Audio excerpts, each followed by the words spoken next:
Hi hello नमस्कार, मी पायल तुमचं स्वागत करते स्पेशल मॉम पायलमध्ये. तर आज आहे होळी. होळीच्या खूप खूप शुभेच्छा तुम्हा सगळ्यांना. तर आम्ही आलेलो आहे आता होळीजवळ पूजा करायला. यायला थोडासा वेळ झाला कारण मंगेश ऑफिसमधनं लेट आले आणि मग होळीजवळ जायचं होतं, म्हणजे सगळ्यांना मिळूनच जायचं होतं. त्यामुळे मग मंगेशची वाट बघता बघता थोडासा वेळ झाला, त्यामुळे थोडासा होळीजवळ यायला पण उशीर झाला. तर इथे सुरू आहे आमची पूजा. आमचे शेजारचे दादा वहिनी आणि आम्ही असं होळीजवळ पूजा करायला गेलेलो होतो. तर इथे सुरू आहे आमची पूजा.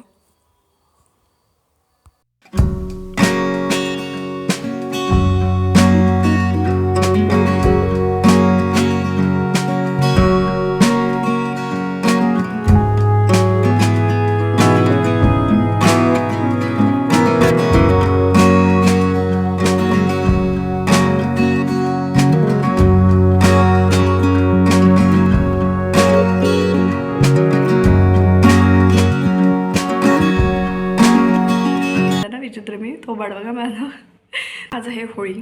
आणि मी यावेळेला ठरवलं होतं की होळी नाही खेळायची, कारण मी दरवर्षी खूप होळी खेळते आणि अशी हिरवी पिवळी निळी अशी पुढल्या 4-5 दिवस दिसते. त्याच्यामुळे म्हटलं की जरा यावेळेस जर आपण रेस्ट घेऊया. पण आपण जे ठरवू तसं कसं होईल ना. तर मंगशू आणि मंगेश गेलेले आहेत होळी खेळायला. मंगशू गेला त्याच्या आजी आजोबाकडे होळी खेळायला. मंगेश गेलं ते फॉर द फर्स्ट टाईम त्यांच्या मित्राबरोबर होळी खेळायला गावाला. आणि मी होती एकटी. तर मी ठरवलं की मी यावेळेला माझा मी टाईम स्पेंड करेल, स्वतःला जरा वेळ देऊ काइंड ऑफ. पण तसं काही नाही झालं. माझा फोन वाजला माझा नाश्ता झाल्यानंतर. तर आमच्याकडे इथे, म्हणजे मी आता या एरियात नवीन आहे तर फारशी ओळख नाही आहे माझी, पण आमच्या एक रिलेटिव्ह असतात घराच्या थोडा तिकडे.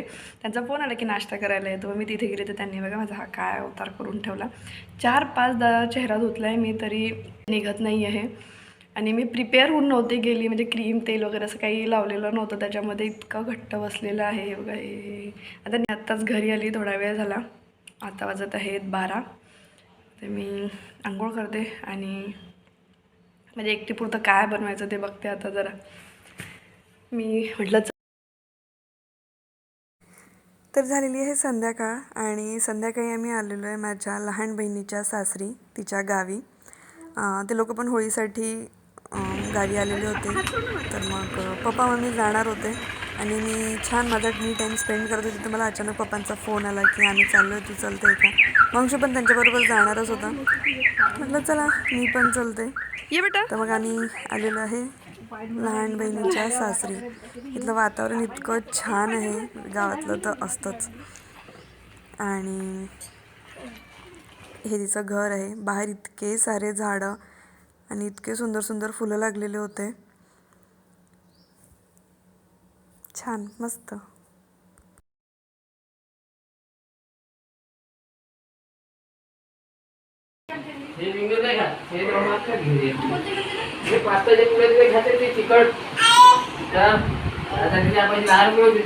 हॅलो विहान. हॅलो. दुकानात जाऊ म्हटलं तर बस त्यानं माझ्याकडे 10 रुपये माझ्या दुकानात चाललो. आई का सुरू आहे.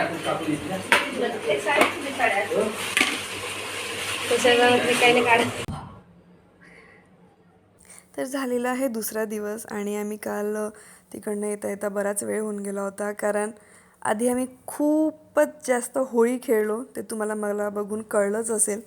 आणि आम्ही तसं म्हणजे मी तरी होळी वगैरे खेळू, कारण जातानाच इतका उशीर होऊन गेला होता तर काही वाटलं नव्हतं की असं काही असेल. आणि त्यांची सकाळीच होळी होऊन गेलेली होती. त्यांच्याकडे सगळेजणं होळी खेळायसाठी म्हणून गावाला आलेले होते. पण त्या सगळ्यांनी संध्याकाळी मला टार्गेट बनवला आणि मग बापरे इतका इतका कलर लावला. मग आम्ही खूप खूप होळी खेळलो आणि मग यायला खूप उशीर झाला. तर घरी आल्यानंतर तो जो मी टाईम स्पेंड केला ना, त्याचे कॉन्सिक्वेन्सेस ते राहिले होते ना. म्हणजे मी मस्त मोबाईल बघत बसली, काहीतरी माझे उद्योग करत राहिली आणि मी काहीही कामं केले नव्हते. तर काही कामं नव्हते केले तर ते कालचे म्हणजे होळीच्या दिवशीचे आणि त्याच्यानंतरच्या ते म्हणजे धुलीवंदनाच्या हाफ डेपर्यंतचे जे सगळे भांडे आणि ते सगळंच राहून गेलं होतं. तर हे बघा, मी त्या दिवशी माठ आणायला गेली होती ना, तर मी तिथून हा पॉट पण घेतला इतका सुंदर आहे हा. यात मी आता दही लावलं आहे, जस्ट लावलं आहे दही. यामध्ये छोटे मोठे सगळ्या टाईपचे मिळतात. मी छोटा आणलं आहे कारण आमच्या दोघा तिघांपुरतं ते पुरेसं आहे. इतकं सुंदर दही लागतं याच्यामध्ये, तुम्ही पण ट्राय करा एकदा. तर इथे माझे परत कामं सुरू झालेले आहेत आणि कामं करायचेच आहेत म्हणून मीच नाही आम्ही आणि म्हणजे करायचंच याच्या चक्करमध्ये आम्ही अजून पसारा करत गेलो. बापरे, मला कुठल्याही हालतीमध्ये त्या दिवशी संध्याकाळी 5:30पर्यंत सगळे कामं आवरायचे होते कारण नंतर माझा क्लास होता. तर माझी इतकी बँड वाजली आहे ना त्या मी टाईमच्या चक्करमध्ये. म्हणजे मी याच्यानंतर तर ठरवलेलं आहे की तसा मी टाईम मी कधीच स्पेंड नाही करणार आहे. कारण दुसऱ्या दिवशी जो मी टाईम होतो ना, तो मला चांगलाच कळलं आहे. तर इथे आता मी कपडे फोल्ड करत आहे, जे ऑफकोर्स 2 दिवसाचे राहिलेले होते. आणि बस आता हे कपडे फोल्ड करून मी आंघोळीला जाऊन जेवण करणार आहे. आंघोळ व्हायची अजून, कारण मी म्हटलं आधी सगळे कामं आटपून घ्यावे, म्हणजे हाताचा वगैरे कलर तरी निघेल भांडे वगैरे घासताना. त्यामुळे सगळे कामं आधी आवरते आणि त्यानंतर आंघोळ आणि जेवण सगळं, म्हणजे थोडं रिलॅक्स पण होऊन जातं ना जेवण वगैरे झाल्यावर, थोडासा आराम करायला.